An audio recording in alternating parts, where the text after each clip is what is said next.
Ustadz, ketika sedang menghadapi anak yang sedang emosi dan mengeluarkan kata-kata yang menyakiti, bagaimanakah mindset yang sebaiknya ada dalam diri kita untuk menjaga kesabaran dan kewarasan? Apakah meyakini bahwa kata-kata yang keluar ini adalah takdir Allah, ujian dari Allah, sehingga kita harus tetap tenang? Namun ada kalanya, terutama ketika ibu sedang lelah, akan sangat sulit sekali menahan diri. Ada kalanya juga saya lebih memilih diam untuk menahan diri. Namun ketika saya diam, anak saya justru semakin menjadi emosinya. Yang pertama, tidak terpancing, tidak marah-marah atau tidak emosi. Tapi juga belum tentu opsinya adalah mendiamkan. Kan bisa tetap merespon dengan tetap tenang, tetap sayang, tapi nggak meledak, dan tetap mengedukasi bahwa ini salah, kata-kata tadi tidak baik, tapi dengan cara yang hikmah dan cara yang bijak. Karena kita tahu bersama, anak-anak seperti ini kan cari perhatian atau ingin memberikan pesan kepada orang tua. Padahal mungkin pesannya penting, cuman caranya salah. Kan kita harus dudukkan masalah, apakah ini pesannya salah dan caranya salah, atau pesannya benar tapi caranya salah. Dua hal itu nggak bisa disikapi dengan cara yang sama. Tapi lagi-lagi kan bicara tuh mudah ya, ketika ngejalan itu kan susah. Apalagi lagi capek, atau lagi PMS, atau lagi haid, atau berbagai kondisi yang nggak kondusif. Tiba-tiba anak seperti itu.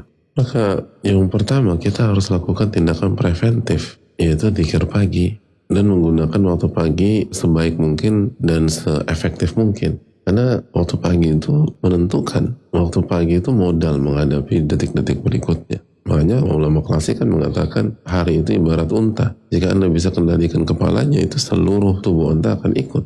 Kepala yang dimaksud adalah waktu pagi. Jika waktu pagi berhasil kita isi dengan kebaikan, amal soleh, ibadah, itu nanti sampai malam akan jauh lebih kondusif.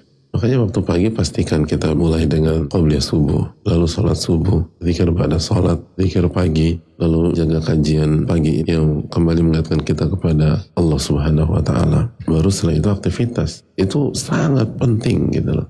Lalu yang berikutnya, fokuslah ke pencipta kita dan anak kita, bukan fokus pada kata-kata yang dikeluarkan oleh lisan anak. Yang membuat kita sakit hati itu fokus kita ke kata-katanya. Jadi kalau kita fokus berzikir dan ingat kepada Allah, maka kita akan lebih menggunakan energi kita untuk bagaimana mengedukasi anak ini. Bukan tenggelam dalam sakit hati, tapi bagaimana ke depan dia bisa mengekspresikan atau mengungkapkan dengan cara yang bijak dan baik. Makanya sebagian ulama mengatakan bahwa berinteraksilah dengan manusia dengan mengingat Allah. Jadi yang kita hadapi di hadapan kita atau horizontal, tapi fokus kita tuh ke atas langit gitu loh. Dan ingat bahwa innama amwalukum wa auladukum fitnah. Allah berfirman, sungguhnya harta kalian dan anak kalian adalah ujian. Jadi poin yang berikutnya, kita harus segera menyadari bahwa ini adalah ujian. Jadi kata-kata itu bukan untuk dibaperin, tapi kata-kata itu Allah takdirkan untuk menguji ujian kesabaran, lalu ujian zikir, lalu ujian bagaimana mendidik ini anak. Lalu yang berikutnya ujian keikhlasan. Karena salah satu yang menyakitkan orang tua adalah, kok tega dia bicara demikian? Saya kan ibunya, saya mengandungnya, saya mempertaruhkan nyawa untuk melahirkannya. Dan itu yang semakin buat kita sakit hati. Karena kita suka dengan saya, dan saya.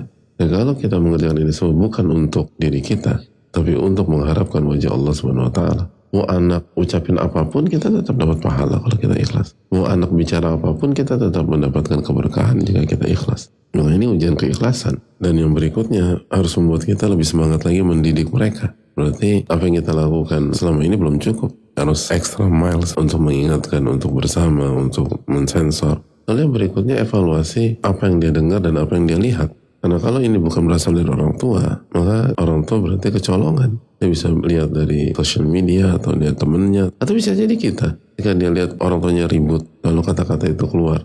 Jadi segera cari dia belajar kata-kata itu dari mana. Lalu banyak doa kepada Allah, doakan anak kita agar punya lisan yang baik. Dan bagi orang tua yang lisan anaknya kurang baik atau tidak baik, jangan berkecil hati. Dan seringkali kita lupa bercermin. Ada banyak di antara orang yang baik, orang yang soleh pada hari ini punya fase ketika itu lisannya gak terkontrol. Tapi Allah kasih hidayah, Allah kasih taufik. Lalu dia bertobat, beristighfar, lalu dia tinggalkan seluruh kata-kata tidak baik tersebut. Kalau itu bisa terjadi pada orang tuanya, apa susahnya bagi anaknya? Jadi tetap optimis untuk mendakwahi. Dan jangan pernah doakan yang buruk buat anak-anak. Karena doa orang tua yang buruk itu diijabah. Sebagaimana doa yang baik itu diijabah oleh Allah.